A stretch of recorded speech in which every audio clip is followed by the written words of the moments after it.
Good morning. Welcome, everybody. We first want to do a quick sound check.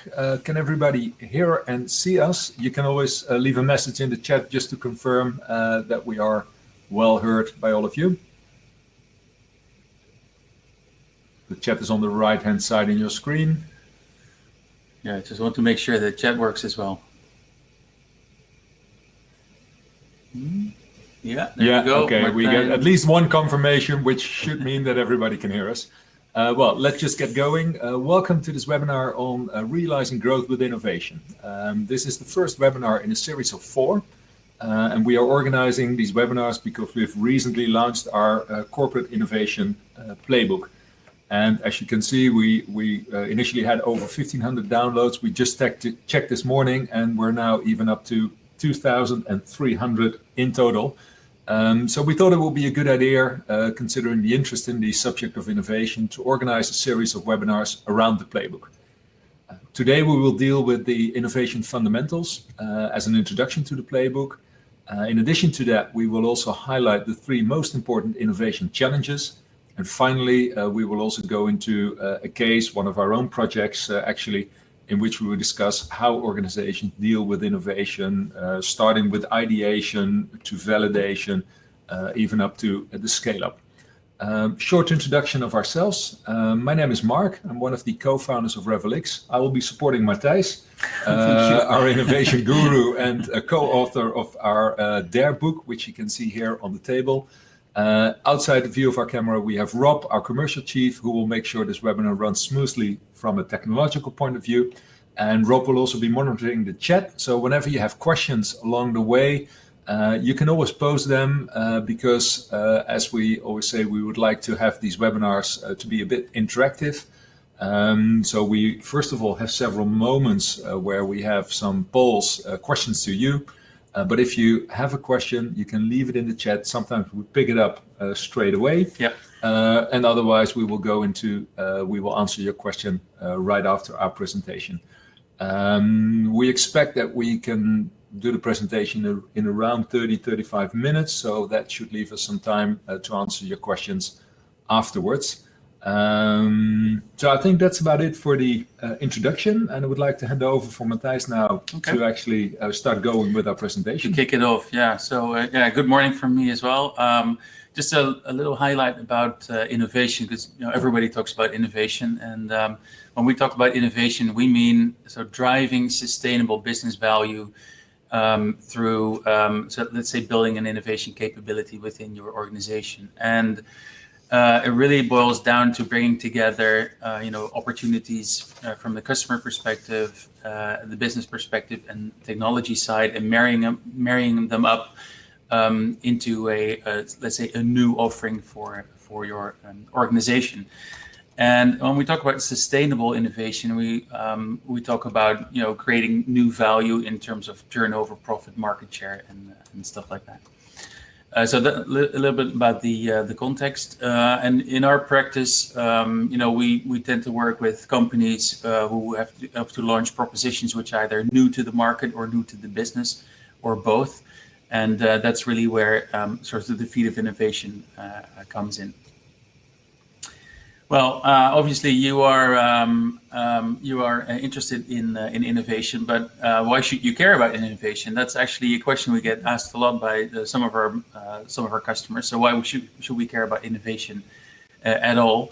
And just to keep things light, we like to start with an anecdote, and the anecdote starts with a dodo. And the dodo was a flightless bird, was found in the 16th century in the island of Mauritius. And it led sort of a carefree life, but that wasn't until it was disrupted by humans, because obviously the Dutch merchant shippers, they took land on Mauritius, and the dodo, not being accustomed to seeing humans around, did not realize that it was in great danger. And gullible as the animal was, it waddled aboard the ships of the merchantmen who had a great appetite for something to eat.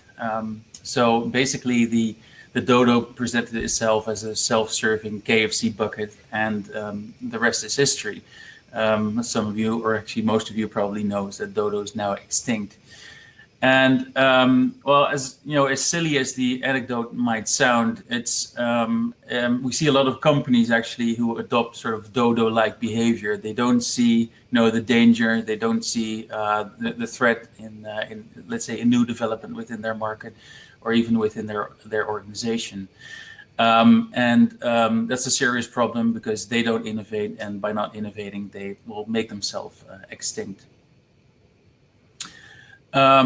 So we always argue that innovation separates the disruptors from the disruptors. By continuously innovating, you keep disruptors out, and you keep your business healthy. And in addition, it's a sure sign to keep your organization relevant for your customers. So by continuously tapping into the sort of the unmet and unarticulated need of your customers, and serving them well, they continue to choose for you instead of somebody else. And ultimately, it helps you build resilient businesses. And by resilient businesses, we mean businesses that stay around for a long time. And we think a great example is the company Coolblue, which operates in the space with a lot of competition. And they continuously innovate in the field of their customer orientation. And the figures show that their revenue keeps on growing year over year, and especially in these challenging times with COVID, really resourceful, innovative, and nimble companies, they're able to thrive in this era of uncertainty. Yeah, and that's, I think, also, that was one too fast. I think Sorry. We both pressed the button. I think that's, especially in these times, we see that although I think everybody's quite scared when COVID kicked in, I think in the end it turned out to be a great accelerator for innovation for many companies. And we've seen developments that we never thought possible before. I think especially the pace of change that companies now have adopted is much higher. And as an example, I think we all realize that the way we're going to work in the future, we used to be in offices like we are today, by the way. But I think most of you might even not be in your office, working from the home office, and that's not going to go back to the old way. So in the end, we will end up in a hybrid working situation now. We have several customers working in that space or that domain, if you like, access control security companies, making sure that buildings are well protected. Well, that is going to change. We have customers working in the office products field. Well, they need to think about different kinds of solutions where the home office will play a big role. And in the end, that will require different propositions, different solutions, different distribution models. So I think, well, you could say, let that be the positive legacy of the Corona crisis, that in the end, a lot of innovation is actually accelerating. Although we all know that there are obviously also several downsides to that. Well, having said that, I think it's also good to realize that innovation in the end is no rocket science. We quite often come across customers where, wow, it's difficult, it's complex. Where do I start? There's a lot of misconception about the fact that it's maybe a lot about creativity, that one brainwave. But in the end, we think that innovation is something that you can plan, that you can organize, and that does mean that you need to know what you do. Well, that's where the RevelX Innovation Readiness Benchmark kicks in. We launched this or designed this in 2018 already. And basically, it's a tool that contains around 35 innovation best practices that we've distilled from our own experience, from the literature.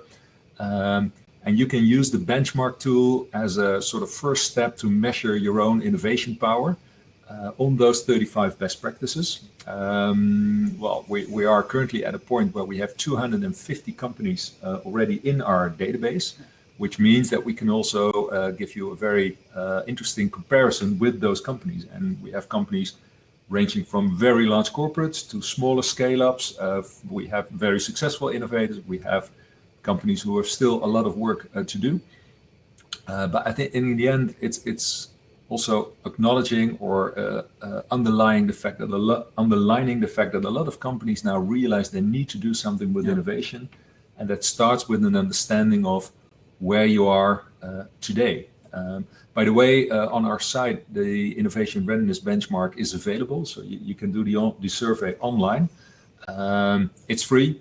We like that as Dutch people, and you will also get a comprehensive report with a comparison with our benchmark. So I think it's interesting for you to join, and you also help us by building the number of companies that are in, which increases our knowledge on innovation.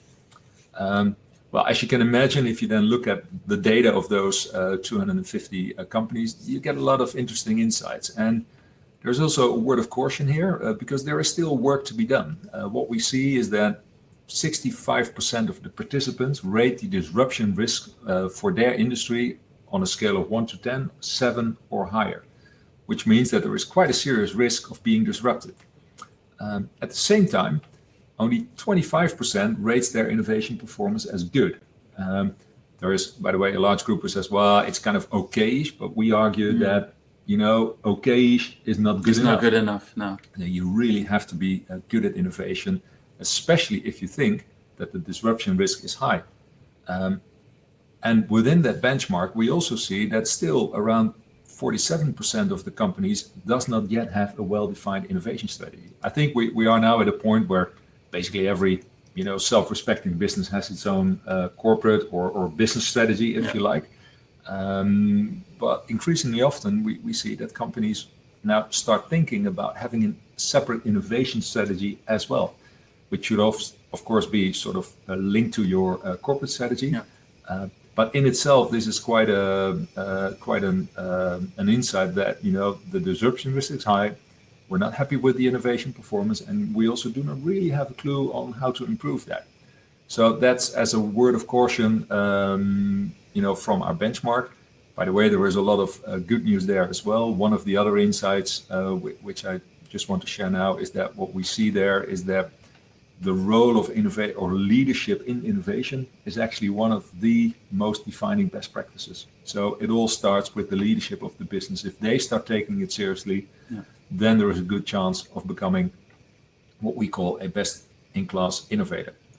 Well, then a question to you, and there Rob will now share the poll, I think on the right-hand side of your screen. How do you rate your innovation performance? And if you're one of our colleagues, meaning you're a consultant, could you please answer this question for your last customer? But we would just like to know, is it quite poor? Well, it's not good enough. It's okay-ish. Well, as we said, not really good enough. We would say it's pretty good, and I'm really best in class. Yeah. So what we're seeing is that okay-ish is sort of leading the pack here, and followed by not good enough, pretty good. 20%. No best-in-class innovators in this group. No, that's right. And the other thing, some final answers now coming in. It's also a bit similar to what we see in our own benchmark. So there is around 20% of the people who say, well, it's actually pretty good. Good, by the way, that those people are here, because I think in the end it's all about learning and trying to get a better understanding of innovation. Yeah. But that means that 80% says, well, it's actually not good enough, okay-ish. So still some room for improvement. Thanks for your answers. So let's get on, Matthijs. Yeah, that's interesting to see. Corporate innovation. Corporate innovation itself is, in creating sustainable value from corporate innovation is certainly not easy. And what we see is that a lot of corporate innovation actually fails. Actually comes up to 75% of innovations within corporate environments fail. And there's just a couple of problems underlying this, which we want to highlight in this next section. And the first one is what we call innovation theater. This is actually what we see a lot where we deal with companies who basically have everything lined up to be innovative and to drive sustainable growth from innovation, yet nothing is happening. And you could say that innovation theater is really sort of pertains to like window dressing. It's sort of like greenwashing in the sustainability area. And a telltale sign is that people in the innovation area get frustrated. They have all the tools, they have all the processes, they have all the methodologies to their disposal, yet nothing is moving. First of all, that is one of the things that we see quite often within the corporate context. The other one is what we call strategy disconnect. This is where we encounter a situation where innovation has no sort of clear place in a company's strategy. If we encounter this situation, you often see that innovation is stopped or postponed in favor of often more, let's say, short-term goals or priorities. That's where really the value of innovation gets lost. If you don't have, let's say, a clear strategy or a clear place for innovation in your strategy, and you don't pursue it for, let's say, a significant amount of time, you'll be strapped to get some results out of that. And the third one really is a cultural thing, it's nothing new. It's been around for a long time, but it's something that we call not invented here. It basically boils down to the situation where people say, well, it's not my idea, so it must be worthless. And we still see an incredible amount of companies who operate this way, are very compartmentalized, and innovation capabilities are limited to teams or departments. And actually, we're just approached by one of the, let's say, the larger Swedish home furnishing companies who are having problems sort of driving growth from innovation, and they literally asked us, how do we sell innovation to the business department, which obviously is a clear sign of compartmentalization. The fourth one is what we call a low risk appetite and failure acceptance. Especially when you innovate, you're bound to run into some issues. You're bound to have things go wrong, have things go in another direction that you might have expected up front. And companies who have a low risk appetite and a low failure acceptance, those are the companies that require extensive business cases up front in the early phase of the innovation process, and it doesn't really fit well with the uncertain process in which innovation thrives. So low risk appetite and failure acceptance is another one of those issues. And then the fifth one and the final one we want to discuss here today is what we call a lack of data culture, but it can also be explained as a lack of factual culture. So decision making is based on gut feel, and innovations are often stopped for the wrong reasons. And that's really is a shame, because today, with all of the tools and methodologies at our disposal, it's actually very easy to get data into the innovation process, and really get some factual underpinning of what you're trying to do.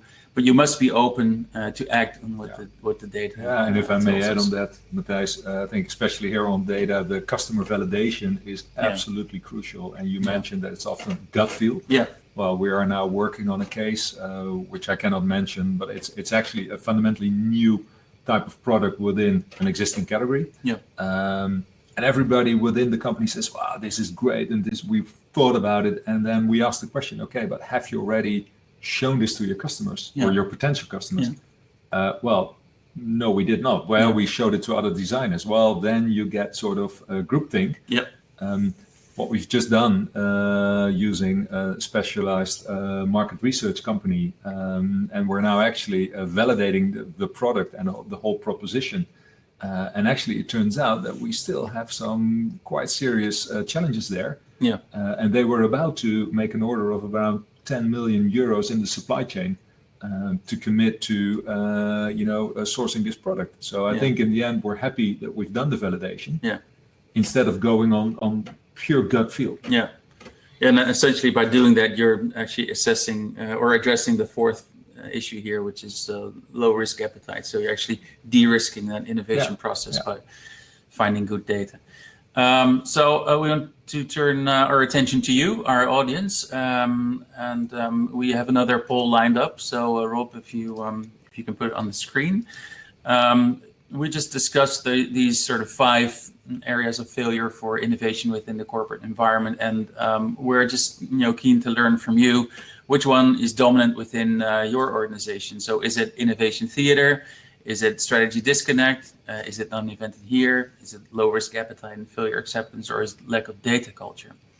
So let's see what you guys have.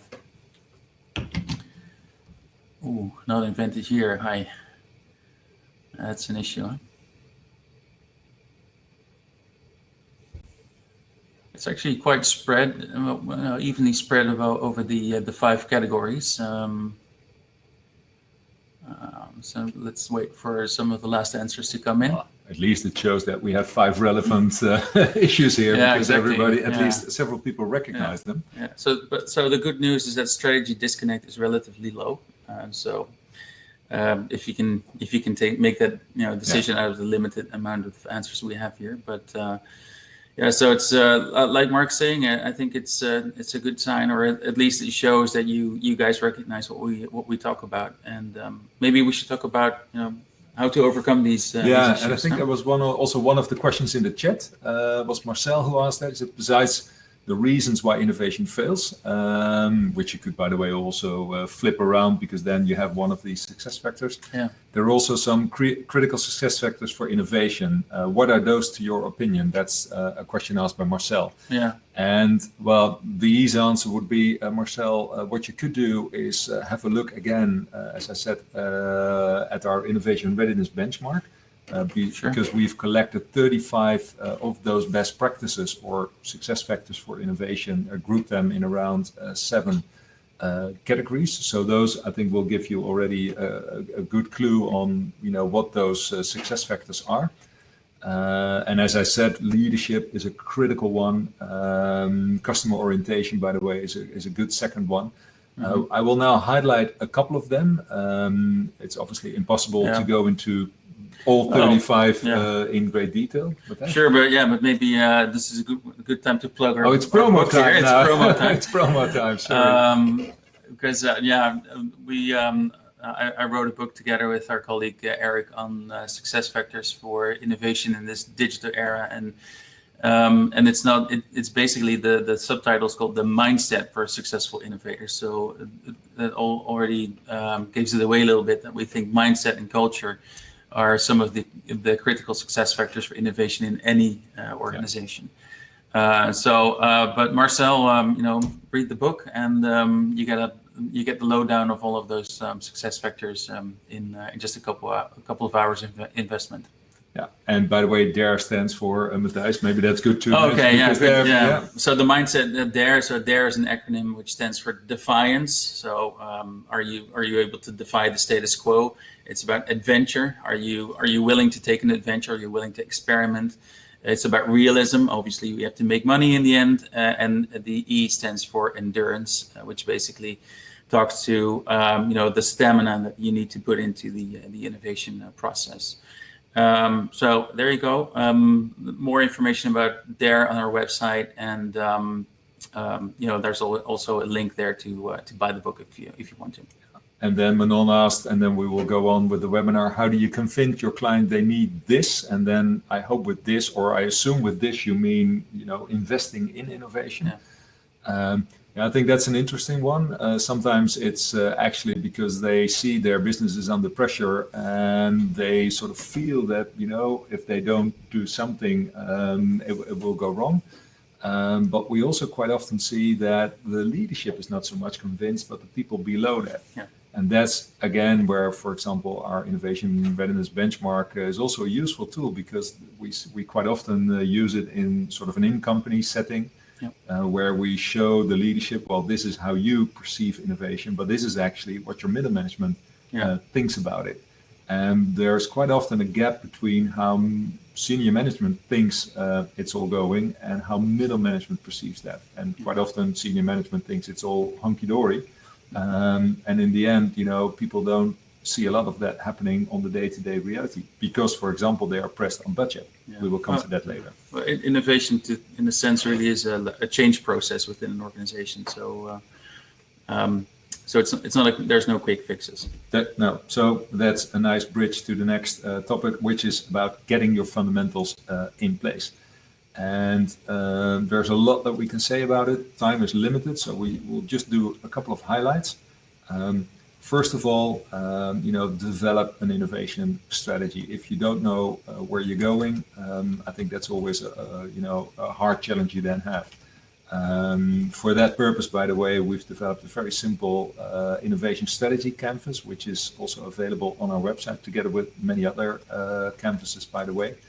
But that's a one-page format that you can use to start working on a concise, comprehensive innovation strategy, which thinks about what are the key challenges that we need to fix, what are the themes that we need to focus on, and more importantly, and then important also, what is the innovation roadmap that is going to be behind it, and are we covering, for example, all the horizons on which we can innovate. It's also about commitment, and quite often innovation is something, we need to do that, but nobody's really serious in the end on making it happen. And then in one of my clients, it's a European installation service company. They basically appoint an innovation manager, and then everybody looks at him. It's a him and says, "Well, innovation is now your problem, so go do and fix," and without, by the way, committing to any budget. Yeah. So I think you really need to sort of make an assessment where you are with your company and what type of innovation organization is needed for that, which can also depend on the states that you're in. Are you looking for ideation, more validation, or are you now into scaling up? Critical here, by the way, is to also look outside your own business. I think the whole issue of open innovation, we could organize a separate webinar on that. I think successful innovators realize that in the end, if you start thinking about fundamentally new business models, it's not likely that you're going to build all those competencies you need quick enough all by yourself. So there is where partnerships and potentially even M&A, although that's quite a risky one because you really make a bet on one company. But partnerships in particular are very crucial as one of the means to accelerate innovation. Thirdly, democratize innovation and also empower the innovators. I think that's a critical role for senior management. We already mentioned that the role of leadership in innovation is absolutely crucial, but people really, first of all, need to feel that innovation is considered to be very important, but they also should feel that they are allowed to work on innovation and not only on the day-to-day pressure and short-term priorities, which I think especially in times of COVID became very sort of dominant, if you like. We actually, in March, April last year, we had several projects which were stopped.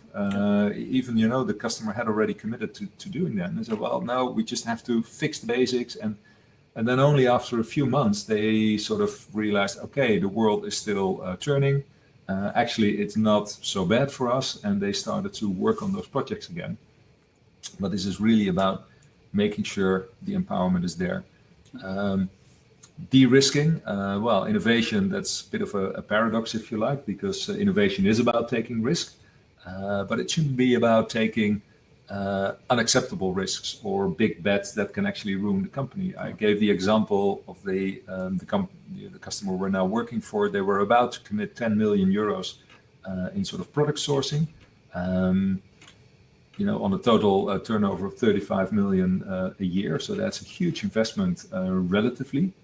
10 million, by all means, 10 million is quite a large investment. And you really need to make sure that you de-risk that, also adopt what we call metered funding. That already assumes that you do some sort of funding. Yeah. Quite often we see no funding at all. Well, that's the other part. Then you have no risk, but then the chance of ever achieving something is also not very likely. But make sure you allocate budgets that are sort of tight, but not too tight. Yeah. And if you would make them too large, then it's actually sort of a spending frenzy. Spending frenzy. And it's also about keeping people sharp and with their eyes on the ball. Yeah. And by the way, that's also about portfolio management. That's something we could maybe mention here. If you look at the benchmark data we have, one of the 7 areas, best practice areas, is portfolio management. And surprisingly, and that doesn't differ between larger and smaller companies. Portfolio management was the one area that scores the lowest on average by all the participants. Yeah. So there is a kind of a sort of an attitude. Yeah, we need to keep going with the projects, but nobody actually is allowed then to ask critical questions. Yeah. Is this the right project? Are we achieving the results? Do we need to go on to the next phase? Yeah. Pet projects quite often are then encountered. But often portfolio management really is more than just tracking progress. It's also about impact, and that's what's often forgotten. And then finally, drive out the hippos, and those are that's a picture of a real hippo, but the hippo in our definition is what we call the highest paid person's opinion. Use facts, as already argued. With an eye to the time, we move on to the next poll. Which of these fundamentals would you consider to be the most well developed within your own business? Rob is now opening the poll again.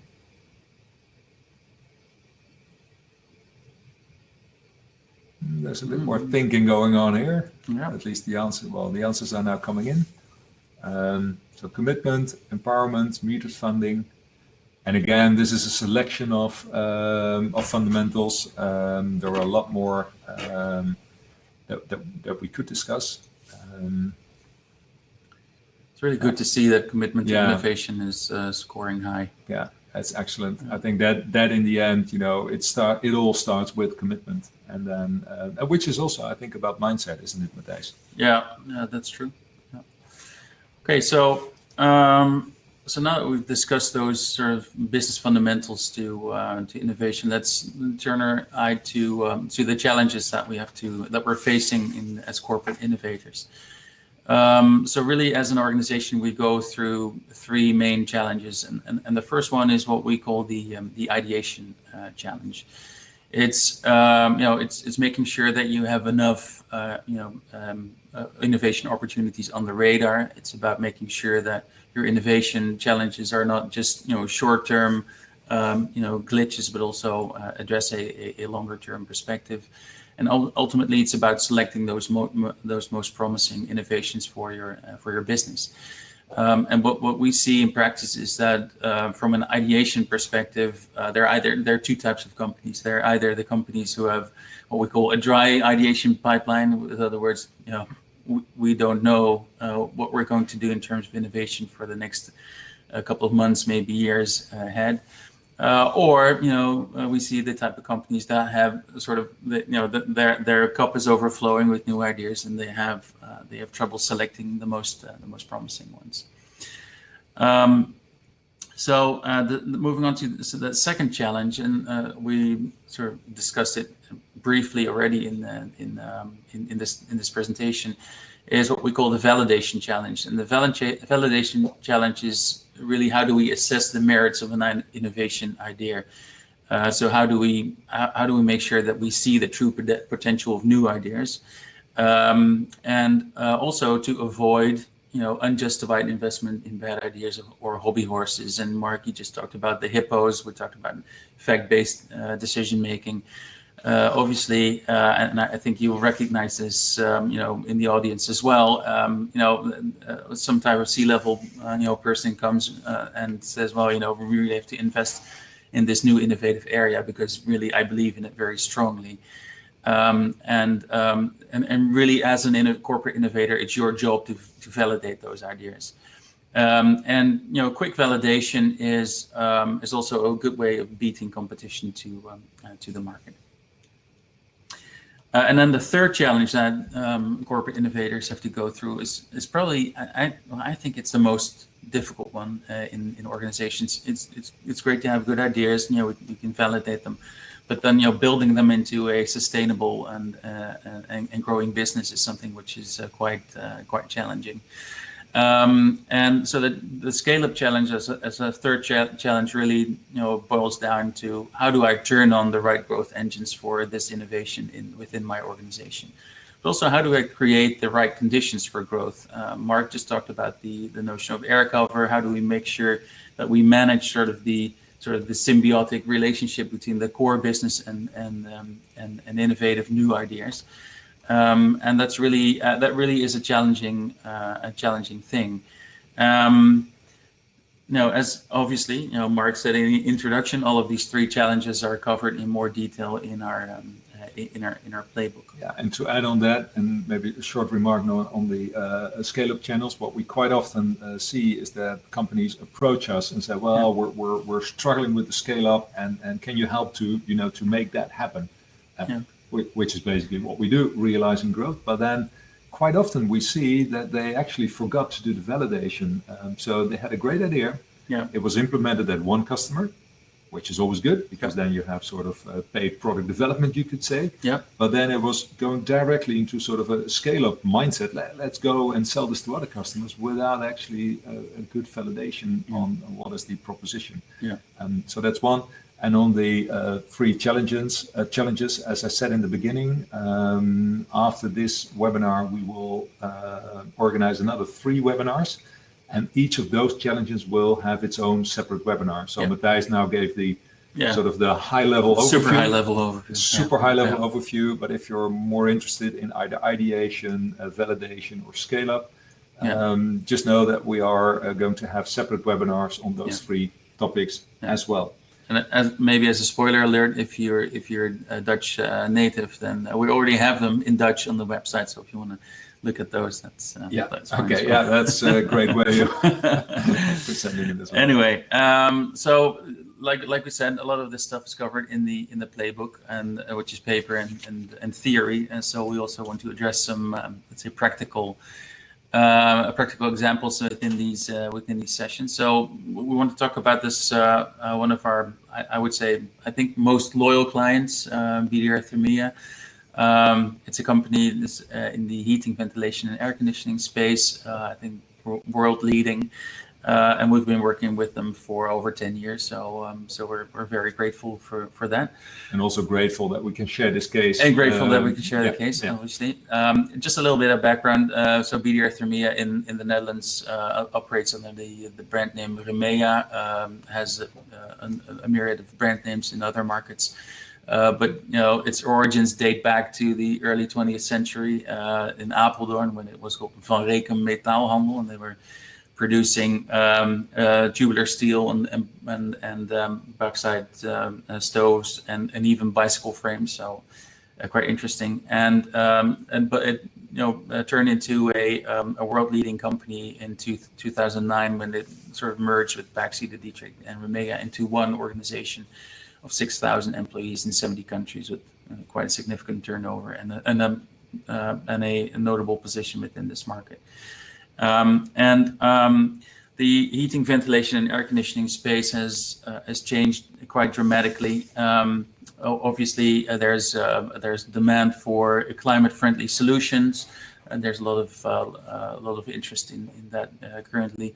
But also the rise of Internet of Things type of applications to make appliances smart and connect your homes have really shook up the industry. And during our ongoing discussions with BDR Thermea, really the question then arose: so how do we stay relevant, or how can we continue to grow?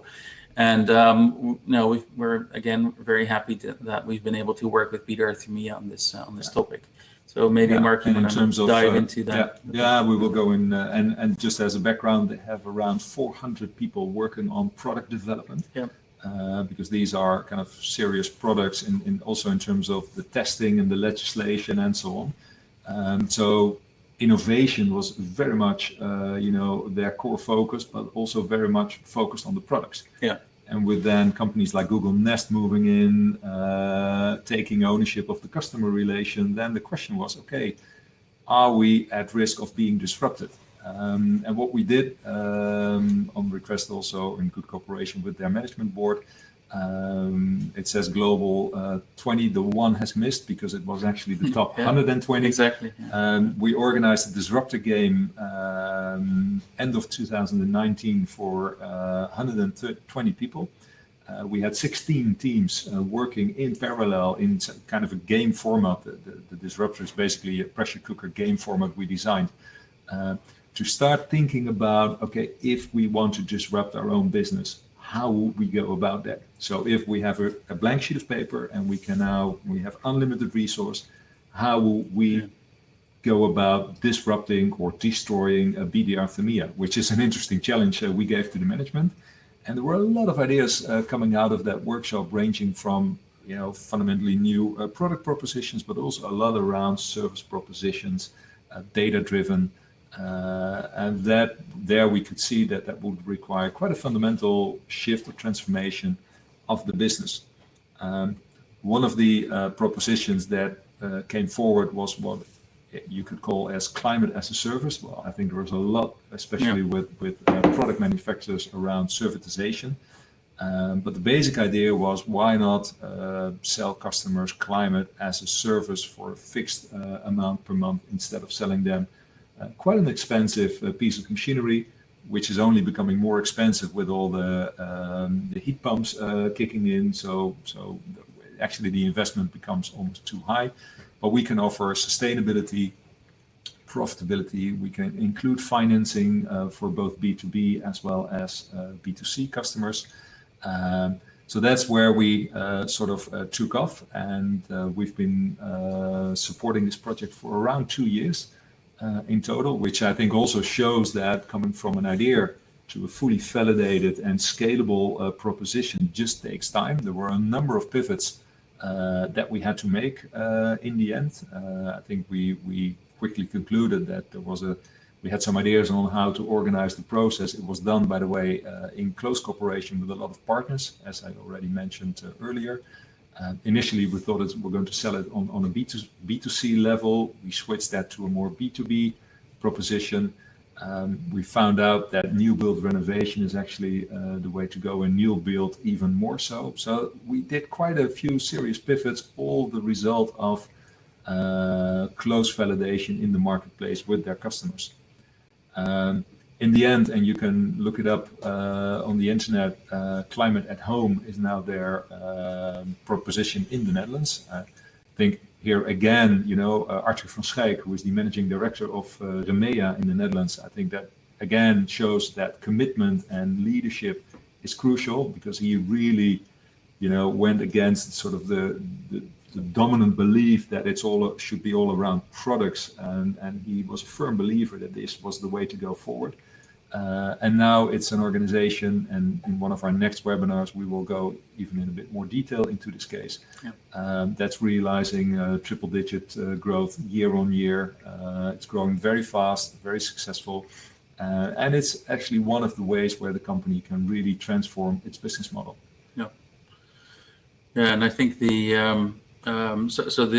this case, but also what we just discussed before, is really outlines that innovation within your organization should be a process, and in a sense you need a sort of corporate innovation workflow. And from our research, stemming from the Innovation Readiness Benchmark, we see there are a lot of, actually very few organizations that have this process in check. But also not only the process, but also the capability building within the organization. And in our playbook, we describe that corporate innovation workflow, as what we call a blended approach. And we see 4 core methodologies at work in that innovation workflow: design thinking, lean startup, agile scrum, and go to market. And what we call this a blended approach is because we feel that there's no one approach to innovation that works for all organizations. There's no cookie cutter model, if you will. But we do adhere to the principles that each of these 4 core methodologies embody. So if we just quickly go through them, also with an eye on the time, is that the first one around design thinking is really all about finding problems worth solving. It's like we discussed before. It's let's say a curiosity driven process where we tap into the unmet and unarticulated needs of customers and finding ways to address them effectively. The second one is lean startup, which we really like in terms of the accelerated validation of ideas by putting your ideas in front of the target customer as soon as possible, which is a sort of a key tactic to deploy to avoid costly mistakes. And I think the case Marc just very covertly described with the product being put in front of a customer just to either justify or unjustify a 10 million euro investment in the supply chain is a case in point. So the third principle, actually the third methodology which we are proponents of in the innovation space is Agile or Scrum. But the real sort of the key to this methodology is about the sprint-like approach, right? So don't adopt the sort of boil the ocean type of processes, but just try to go as fast as possible, driving results as fast as possible, to get the data to make the next step or a decision for the next step in your process. Again, this is quick insights which will help you prevent expensive mistakes. And then the fourth one is about what we call go-to-market. As I described before, I think go-to-market really boils down to having a sort of a methodical approach to launching your innovation or innovative product to scale. And this is something which is often very difficult. And you'll find that during the go-to-market phase, you'll find that if you haven't done the previous steps well enough, like Marc just explained about the validation step, for example, this is where you can see things go wrong very, very quickly. Again, we have a methodical go-to-market approach on our website, which you can obviously read in our playbook, but also download the tools from our website. And to add on that, these 4 core methodologies, they kind of link to the 3 challenges we have. So they're in a sequence where you, thank you, Matthijs, already there. Forgot that we had that one behind it, sorry.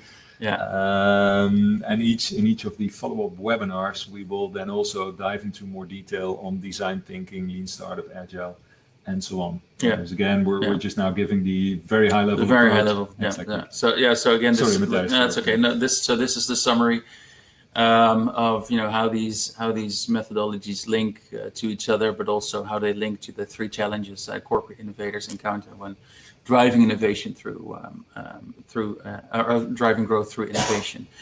But just hook up to the next webinars to find out more. Marc, I think we have 12 more minutes. We also wanted to answer some questions. And we do have some questions, which I think we will pick up right after concluding the presentation. Just for your information, I'm not going to make it too big of a promo because we have already done that a few times. But there are some helpful resources if you're interested in innovation, which I think you are because you've joined this webinar. But we have the DARE book. You can take part in the innovation benchmark. The Corporate Innovation Playbook is available as a download, so you can join the 2,300 other people who have already done that. We also have a growth warehouse with some tools. And if you're up to it, you can always reach out to us, and we're happy to talk with you in sort of a 30-minute or 1 hour team session to think about your own innovation challenges. So feel free to reach out to us if you like. And then, as said, we have a number of next webinars which are listed over here. Rob is now, I think, making available the registration for the next one, which is on ideation. So you can already sign up over there. And having said that, I would like to conclude the sort of the presentation part of this webinar. And we will now take some questions. Some of them are already listed for the last 10 minutes or so. Excellent. Let's do that. So which ones? Well, so maybe starting with Michael had a question. If you go just a bit down, Rob, there was about innovation programs being very costly, and how to convince senior management that they should invest in that. Well, then Of course, the question, you can always make it very costly. And sometimes we see, especially at larger corporates, there are big innovation departments starting and a lot of resources poured in. And then it becomes quite costly as an investment. Yeah. The question is whether it should always be that costly. I think if you go about it in more a lean startup way of working, you can also consider to start small, show some successes, and from there on, take it further. So what we quite often do, especially in larger businesses, is just take either one business unit or a department and see if we can make it work over there, which of course, in the end we can. And then success kind of breeds success and people see the benefits, and then it becomes almost like a self-financing way of working. Yeah. Because in the end, of course, the return on innovation should be there. If you're not able to come up with projects or to make projects successful in such a way that the investment is justified, well, you should not be doing it. Yeah. But I think that the challenge is to kind of start small, build success, and then breed success with that going forward. Yeah, and I would even argue that sort of launching the large-scale, very expensive programs are not sustainable in the long run. If you build sort of the boundary condition that innovation is well ingrained within the culture of the organization and in the strategy, and then take Marc's advice, I think a corporate innovation program doesn't have to be too costly. No, and we also have questions from Marcel, who is probably working in the public sector. And he says, well, it's interesting to see similarities and differences between the two worlds. Did you do any work in the public sector? And what are the differences between organizing innovation? Well, to answer your first question, yes, we do. We've been involved very heavily in the sport innovation centers in the Netherlands. And we're not claiming here the recent success at the Olympics. Well, just a little bit. Well, no, but we have been working on innovation centers in different sporting areas. Another organization we're now involved with, I think I can mention that just without going into the details, is the Ministry of Defense, or actually our leger, our army, where they have the Dutch Air Force. They have already done the innovation readiness benchmark, and we're now going to work with the Marechaussee as well, because there you see a lot of big trends around technology, data, artificial intelligence. Well, that's going to fundamentally change the way we're going to defend our country, because the threat is no longer coming over land or over sea. It's coming basically, from data and that in bits and bytes. Yeah, exactly. In bits and bytes. And then the big difference there is that obviously they don't have paying customers, where you can sort of measure the success of your innovation and, well, are we selling more products? Yeah. Because in the end, I think it's about doing their job much better, more effective, more efficiently. Yeah. So I think that in itself is one of the biggest differences, where you really need to rethink about who is actually the customer. I think one other difference we see also working with semi-public companies like the energy grid companies, which are, well, you could say, I think you could argue that those are public companies as well. They have a much longer investment horizon. Yeah. Which makes it very interesting, by the way, to work for, because there the innovation is not so much measured on sort of the next quarter results. It's really about a more fundamental transformation. Yeah. So I think it's a different customer perspective.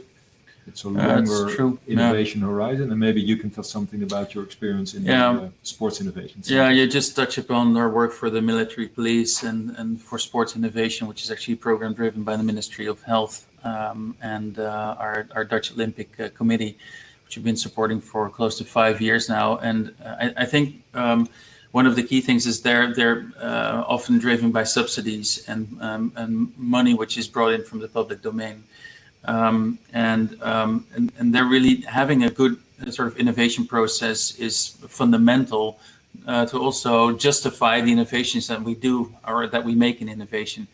I think the discussion that we're having, this week around some sort of a Formula One race somewhere in this country, and about the use of public money in that sense is exemplary. That whenever you start to tap into public funds, you want to have a sound innovation process in place to de-risk, those innovations as well.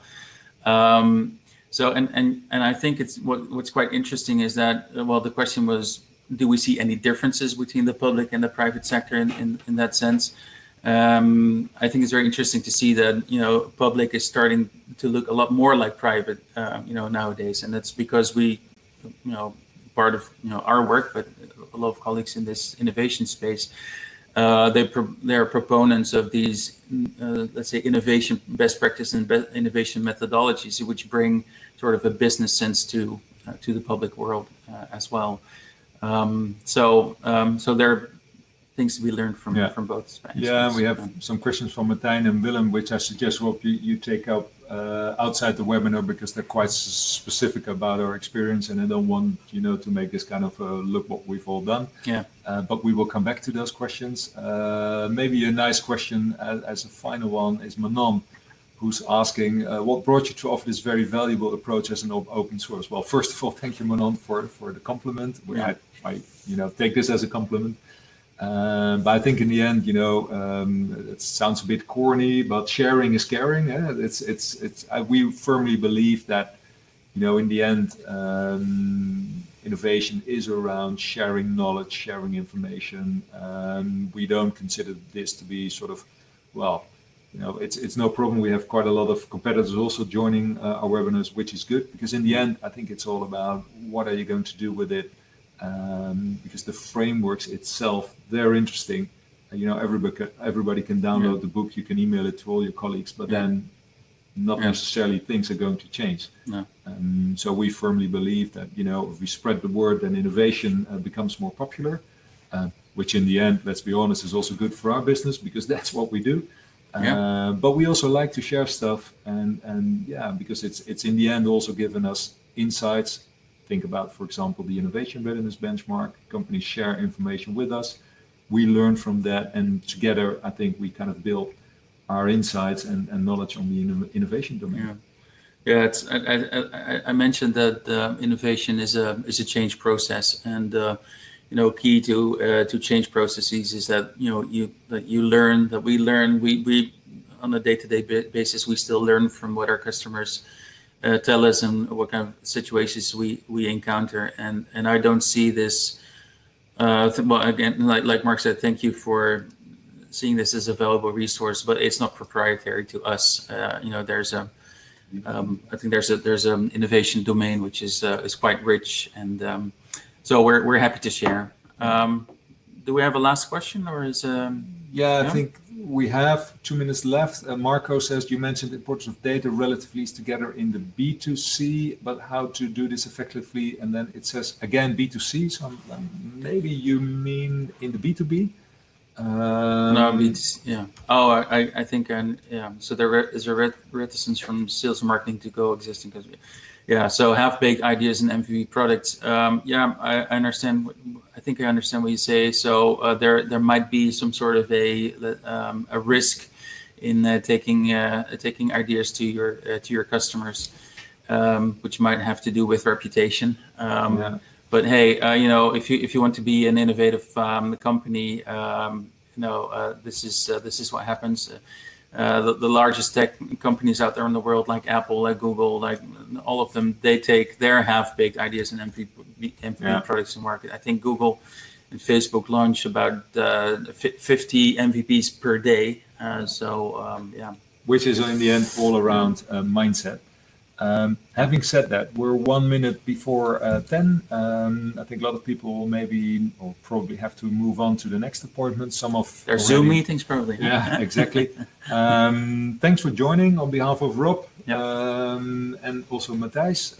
We enjoyed it. Thanks also for all the questions in the chat and the positive comments we already got from you. So we're now going to close off. And wish you a great day, and hope to be in touch somewhere in the future. Excellent.